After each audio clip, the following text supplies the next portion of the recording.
Welcome to Tomorrow Unveiled. We are definitely living through a pretty fundamental shift, aren't we? It feels like the ground rules are changing. Absolutely. It's this convergence of technologies, AI, digital identity, new infrastructure. It's all happening so fast. Yeah, and it's not just, small updates. It feels more like a complete replatforming of how we do things, how we interact, how we buy things, even how we're governed. Exactly. And AI is a huge part of that. It's moving way beyond just answering questions. We're talking about AI that can act, autonomous agency. Right, alongside things like digital identity finally replacing the password, which feels long overdue. Definitely. And new kinds of infrastructure being built, thinking about quantum computers down the line, continuous security. Yeah. It's a massive undertaking. It is. It's a lot to wrap your head around. So to help you make sense of all this, we've basically gathered a ton of research. Yeah, our team pulled together sources looking at everything from these specialized AI models to global standards for authentication, even how different countries are building their digital economies. And our mission today on Tomorrow Unveiled is really to, well, connect the dots for you. We want to distill all these insights, cut through the noise. So you get the essential blueprint of what's happening, what's coming next, without feeling totally swamped by all the technical details. Exactly. We want you to feel instantly informed. Okay, let's unpack this. Where should we start? Probably with AI, right? It feels like the main engine here. I think so. Yeah. And it's really crucial people grasp that the AI story has moved way past those initial general chatbots everyone was talking about a year or two ago. Right, the novelty has worn off a bit there. Yeah, the real action, the really profound impact is happening now in hyper-specialized areas. AI models built for very specific high-stakes jobs. That distinction feels key. General versus specialized. Our dedicated research team flagged some really interesting examples of this specialization, especially in areas like medicine. Oh, definitely. Take CoQMed 7B32B. Okay, that's a mouthful. Yeah, it is. But what it is described as the first open generalist clinical foundation model. So think about it. Normally, you might have one AI for looking at x-rays, another for reading doctor's notes. Right, separate silos. Exactly. This one, CoQMed, it's designed to reason across multiple types of data all at once. Medical images like MRIs, time series data think, EKG readings, or glucose monitoring. Data that changes over time. Precisely. And standard text reports. It synthesizes all of it. Which sounds much more like how a human doctor works, right? Looking at the whole picture. That's the idea. But the challenge is, medical data is messy. It's not evenly distributed. You have tons of data on common things, very little on rare diseases. So the AI could get biased towards the common stuff. Exactly. That's a huge risk. So the researchers used a specific technique, domain-aware relative policy optimization, DRPO training, fancy name, but it's designed specifically to handle those skewed data distributions. Okay, so it learns to pay attention to the rare but important cases too. Precisely. And the results.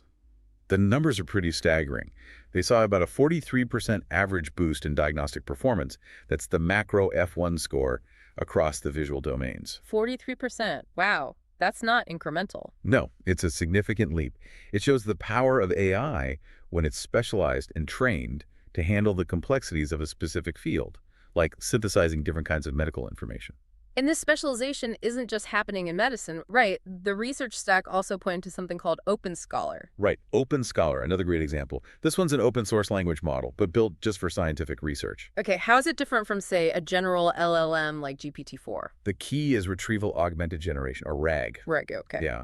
Instead of just relying on what it was trained on months ago, it actively pulls in information from current, verified, open access scientific papers in real time to answer questions and back up its claims. Ah, so it can cite its sources accurately, which is obviously critical in science. Critically important.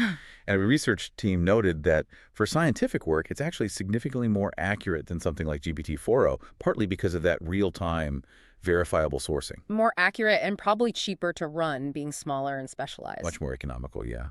Which is a huge factor in academic research budgets, Yeah. Cost per query really matters. So that drives adoption, too. Makes sense. So we have deep specialization in medicine, in science, but AI is also starting to, do things in the real world commercially. That's the next step, moving from assistant to actual agent, an actor. Perplexity introducing in-app shopping is a prime example our team flagged. Shopping within the AI. Yeah, it sounds simple, right? Buy me headphones. But this is cited as maybe the first widely available AI agent that actually changes the state of the physical world. How so? It doesn't just give you a link. It can, with your permission, actually make the purchase, handle the payment, the shipping details. It's taking action on your behalf. That's agentic capability, delegation. Okay, I see. That's a different level of trust and capability. Hmm. And if we zoom out even further, this intelligence isn't just in apps, it's getting baked into our cities. That's the really big picture view. Sources are talking about the architectural shift towards thinking cities. Thinking cities? Yeah, imagine AI not just as a tool in the city, but as part of the city's operating system, managing traffic flow, optimizing energy grids, dispatching emergency services dynamically. So the city itself becomes less of a static place and more of an active learning system. Exactly. It means infrastructure, planning, policy.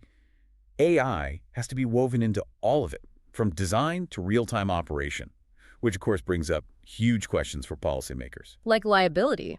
If an AI optimizing traffic causes an accident, Precisely.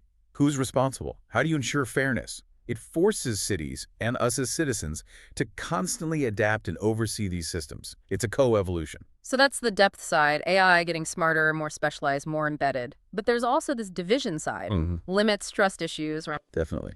And one finding that really stood out from the research is that the old assumption, just make the models bigger, feed them more data, and they'll get infinitely better, might be hitting a wall. You mean diminishing returns? Seems like it. The team flagged reports that OpenAI's latest model, Orion, while maybe a bit better than GPT-4, wasn't the massive leap forward some expected. So just scaling up isn't the magic bullet anymore. It might not be, which means the focus has to shift, maybe towards making models more efficient, smarter architectures, maybe getting them to learn with less data, or perhaps architectures that mimic biology more closely. So less brute force, more finesse. Kind of, yeah. Shifting from how big to how smart in the design. And that need for smarter design connects directly to the ethics and safety discussion, doesn't it? You can't trust a black box you don't understand. Exactly. We have to get beyond just talking about ethics and engineer solutions for trust. The reading stack really emphasized this, pointing to works on the ethics of artificial intelligence and the race to control it. But the technical path to trust, that's mechanistic interpretability. Okay, mechanistic interpretability. Break that down. What does it mean practically? It's basically using AI to understand AI, Mhm. peeking inside the black box. It's a research field trying to figure out exactly what's happening inside each layer of a big language model when it produces an answer. So you can see why it gave that specific output. That's the goal. Understand the internal logic, the weights, the activations. If you can truly interpret how it works, you have a much better shot at making sure it's safe, reliable, and doesn't develop weird, unintended behaviors, especially for high-stakes uses. Makes sense. On the more immediate trust front for everyday users, though, there's the whole misinformation and deepfake problem. AI generating convincing fake stuff. It's a huge challenge. But the good news is the detection tools are getting better too. Our research highlighted things like Detect GPT. Detect GPT. Yeah, tools like that can apparently determine if a text was likely written by an LLM with pretty high accuracy, up to 95% in some cases. How does it do that? It turns out AI models often have subtle, unique writing styles, just like humans do. Stylistic analysis looking at word choice, sentence structure, how ideas flow can often reveal the machine's hand. It's becoming a new front in verifying authenticity. Interesting. Okay, let's shift from the AI itself to us, the human workforce. There's so much fear about AI taking jobs. What did the sources say about that? Well, the consensus across the sources actually pushes back against the immediate mass layoff panic. Really? Yeah. We saw, for instance, the MD of a major bank, HDFC, stating very clearly AI is not going to result in any layoff whatsoever at their bank. Okay, so what are they doing? They see it as a chance to redeploy people, move them from repetitive back-end tasks, maybe admin stuff, into more valuable front-end roles, talking to customers, or into tech roles, actually managing and overseeing the new AI systems. That sounds positive, but surely that requires massive retraining. Can every company afford that? That's the crucial point, and where the division might really show up.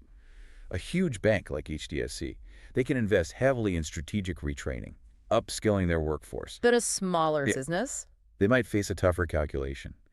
If retraining costs more than hiring someone new who already has the AI-related skills, well, that could lead to replacement rather than redeployment. It puts huge pressure on our education systems to adapt quickly. Right. So what do schools and universities need to teach now? If AI can write code, what's the point of learning to code? The focus has to shift. For coding in CS, It's less about writing every single line from scratch. AI can do a lot of the boilerplate now. So what do students need? Higher level skills. Yeah. Prompt engineering, telling the AI exactly what you need. Critically evaluating the code the AI generates. Is it secure? Is it efficient? Good design principles. System architecture. You become the editor, the auditor, the architect. The human oversight layer. Exactly. And it's the same shift in non-tech fields too, like communication or English. Oh, so? If AI can draft reports or emails, the human value shifts. It becomes about creative information development, coming up with the core ideas, critical oversight, catching AI errors or biases, because they still happen, vetting information for accuracy. And then the high-value stuff, data storytelling, visualization, strategic communication, taking the AI's output and adding perspective, judgment, narrative. So it's less about raw production, more about judgment, creativity, critical thinking. Precisely. Those inherently human skills become even more valuable. That shift from production to oversight actually leads perfectly into our next big topic: digital identity and trust, setting the boundaries for both humans and these emerging AI agents. Okay, here's where it gets really interesting, I think. We're moving beyond what we create with tech to fundamentally who we are online. And the password. It's on its way out. The momentum behind FIDO standards and passkeys is undeniable. Looking at the sources, it's clear we're hitting a global tipping point. Explain passkeys again quickly. Why are they better? Fundamentally, they use public key cryptography tied to your device, your phone, your laptop. The private key never leaves your device. There's no shared secret, no password stored in a database that can be stolen in a breach. Which makes them phishing resistant. Inherently phishing resistant, yes. Because you're not typing a secret into a potentially fake website. The authentication happens directly between your device and the real service. And this isn't just for tech nerds anymore, right? It's going mainstream. Absolutely. The data shows massive enterprise adoption. Something like 87% are planning or already implementing passkeys. They see it cuts breach risk. Are there hurdles? Yeah, complexity is still cited as a barrier by nearly half of them, especially integrating with older systems. But the big consumer platforms are pushing hard. Google Chrome, auto-generating passkeys on Android, Apple, and Microsoft, enabling cross-platform sharing. That solves the "what if I lose my phone" problem. Portability, right. Yeah. And we have real-world proof it works. We do. The research highlighted a credit union example. They got over 58% member adoption quickly, and passkeys accounted for more than half of all their logins. And the benefit for them? They reported higher member trust, obviously, but also significantly lower support costs. Fewer calls about forgotten passwords. That's a tangible business win. Okay, so passkeys solve the login, the authentication, but you're saying that's only step one. There's a vulnerability after you log in. This is really important. Once you're logged in, the system usually gives your browser a session token. Think of it like a temporary hall pass. Traditionally, these are bearer tokens, meaning whoever holds the token, the bearer, is assumed to be you. If a hacker steals that token through malware, maybe they can hijack your session and impersonate you, even without your password or passkey. Okay, so FIDO gets you in the door securely, but someone could still sneak in behind you and steal your hall pass? That's a good analogy. Yeah. So we need technologies to protect that token after authentication. That's where things like the proposed Web Standard Device-Bound Session Credentials, or DBSC, come in. DBSC. And also OUF 2.0, demonstrating proof of possession, DPoP. Both aim to cryptographically tie that session token to your specific device. So even if the token is stolen, it's useless to the attacker. Exactly, because they don't have the device it's bound to. Yeah. It closes that session hijacking loophole and provides continuous security, not just security at login. Got it. Okay, so that's securing the session.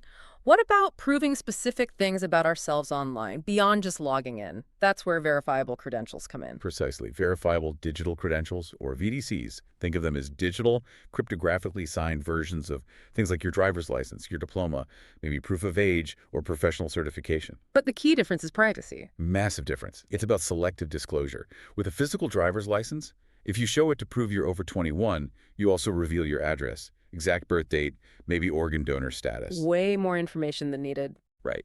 With a VDC, you could potentially just reveal the single fact.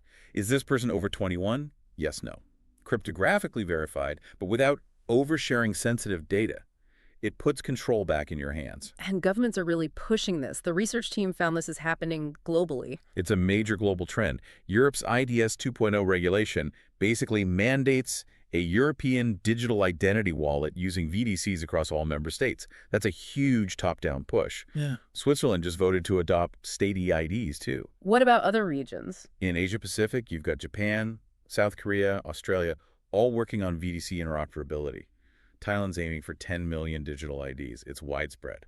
But the sources mention different approaches. Not everyone is building a big central government database. Correct. There's a contrast. The EU model is quite regulatory, potentially centralized in implementation. But then you look at Canada's Pan-Canadian Trust Framework, the PCTF. How's that different? It's explicitly decentralized by design. No single national ID system, no giant central database. The focus is on interoperability between different provinces and private sector providers, prioritizing privacy and avoiding that single point of failure or control. So how you build this identity infrastructure, Right. it really reflects political choices. Absolutely. One source put it perfectly. The architecture is politics. A decentralized approach is a conscious choice to empower the individual to build, quote, infrastructure that you control rather than infrastructure that controls you. It's about maximizing user agency. Okay, quick pause here. If you're finding this insightful, maybe learning something new, please take just a second to like this video if you're on YouTube, subscribe to Tomorrow Unveiled, and maybe even hit that new hype button. Apparently it helps us reach more people. And definitely turn on notifications so you don't miss future updates. All right, so we have humans getting secure, privacy-preserving digital identities. But what about the AI agents we talked about earlier? The ones making purchases or managing systems. How do we hold them accountable? That is arguably the next massive identity challenge, securing agentic AI.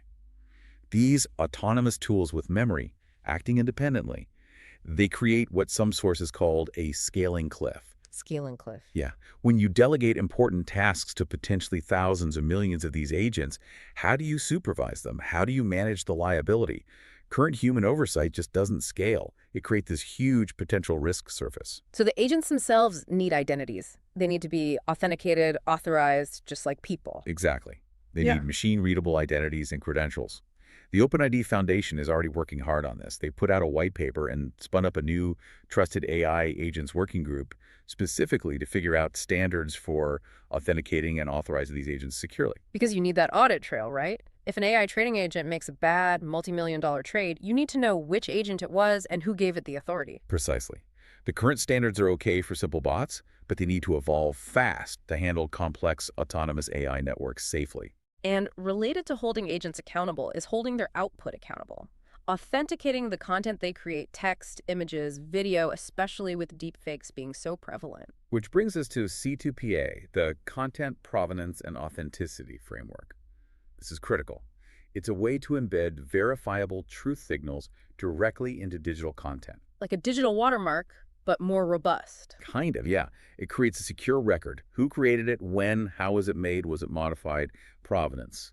And complementing that is another group, the Creator Assertions Working Group, or CSAG. What are they focused on? They're working on linking a creator's various online identities, maybe their Twitter, their professional site, their YouTube channel, back to their content using a verifiable credential. So C2PA verifies the what and how of the content, and CTAG helps verify the who, even if they use different personas online. Exactly. Together, these kinds of standards are essential tools to help us navigate the information environment and start rebuilding trust in what we see online.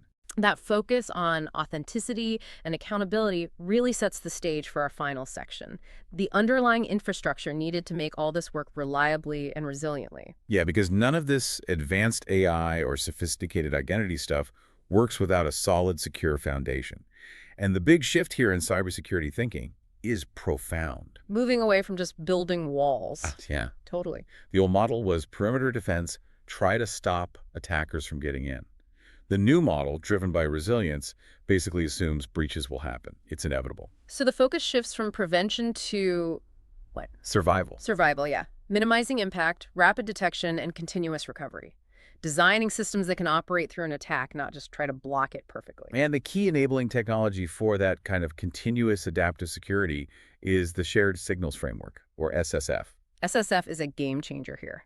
It allows different security tools, even from different vendors, to share critical security events in real time, securely and instantly. What kind of events? Things like, hey, this user's credential was just compromised, or this user reported their device lost, or we detected risky behavior on this account. It uses specific profiles for this CAEP, the Continuous Access Evaluation Profile, Okay. and RISC, Risk Incident Sharing and Coordination, different ways to package and share these signals. Can you give a concrete example? How does this work differently than old security? Okay, think about onboarding a new employee day zero. Old way. IT provisions an account. Maybe it sits there active but unused until the person sets a password. Vulnerable window. Right. SSF way. The account is created but inactive.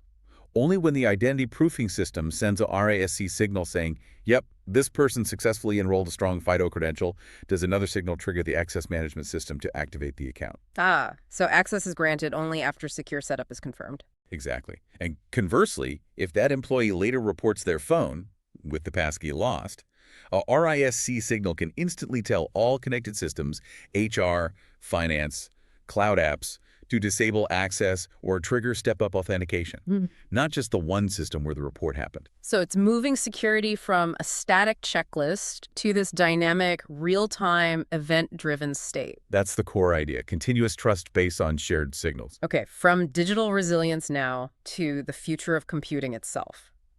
Quantum. The sources are positioning this not as some niche thing, but as fundamental. Absolutely fundamental. It's not just faster classical computing. It's a completely different way of processing information based on quantum mechanics. Right, the difference between a bit and a qubit. Can you simplify that? Sure. A classical bit, like in your current computer, is simple. It's either a 0 or a 1, Yeah. off or on, Yeah. like a light switch. Okay. A qubit. Yeah. Because of quantum properties like superposition, it can be a 0, a 1, or both at the same time. Both at once, like the light switch is somehow on and off simultaneously. Kind of. A better analogy might be a spinning coin. While it's spinning, it's neither heads nor tails. It's in a state representing both possibilities. Qubits leverage that. And entanglement lets them link up in complex ways. And having qubits be both 0 and 1 lets quantum computers explore way more possibilities at once. Exponentially more. That's why they hold promise for solving certain types of problems, like designing new materials, discovering drugs, complex optimization problems that are just impossibly hard for even the biggest classical supercomputers today. Incredible potential. But there's also a dark side, right? The threat to current encryption. That's the big one everyone in security is watching. The long-term threat is that a sufficiently powerful quantum computer running specific algorithms like Shor's algorithm Shor's algorithm. will be able to break the public key cryptography, like RSA, that currently protects almost everything online.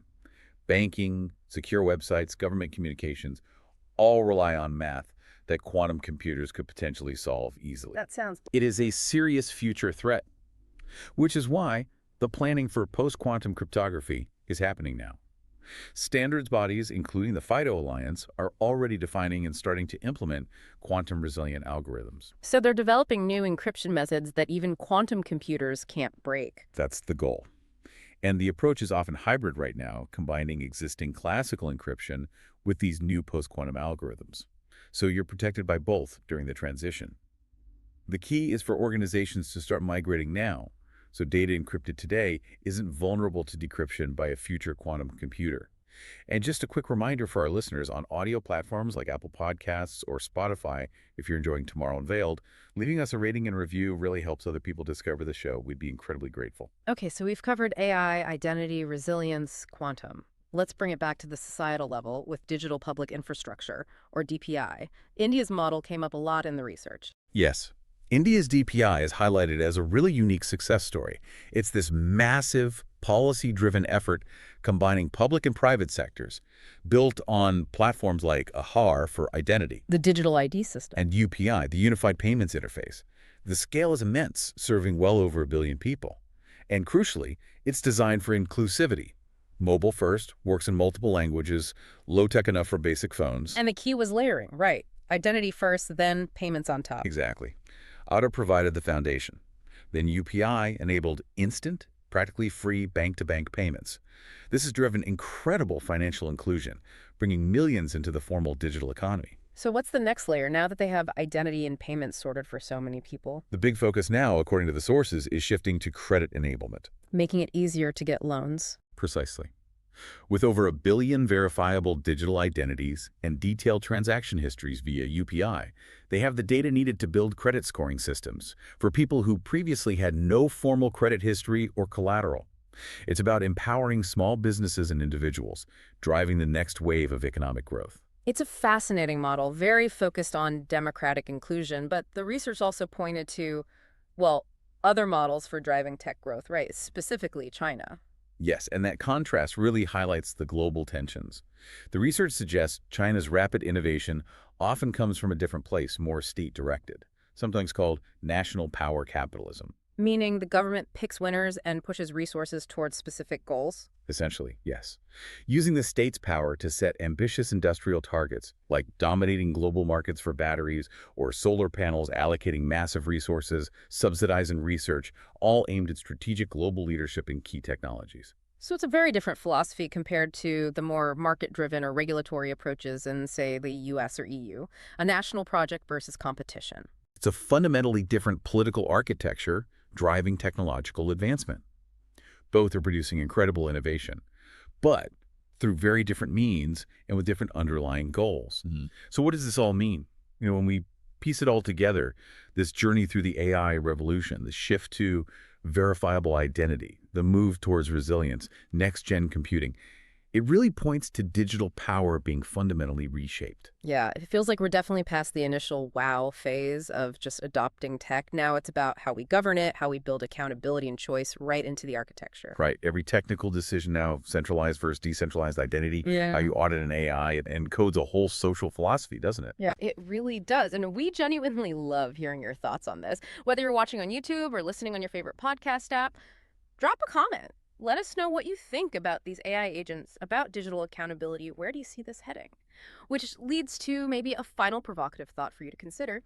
If the ultimate promise of things like decentralized identity is, as we discussed, moving away from asking permission, that serfdom of asking mother, may I, towards real agency, the ability to say, yes, I can, because you control your own cryptographic keys. Which institution that currently holds centralized power, would think a government, a huge corporation, maybe even a big civil society group, which one do you think will be the first to truly, willingly dismantle its own central controls and fully empower the individual user in that way? Something to ponder. Thank you for joining us on Tomorrow Unveiled.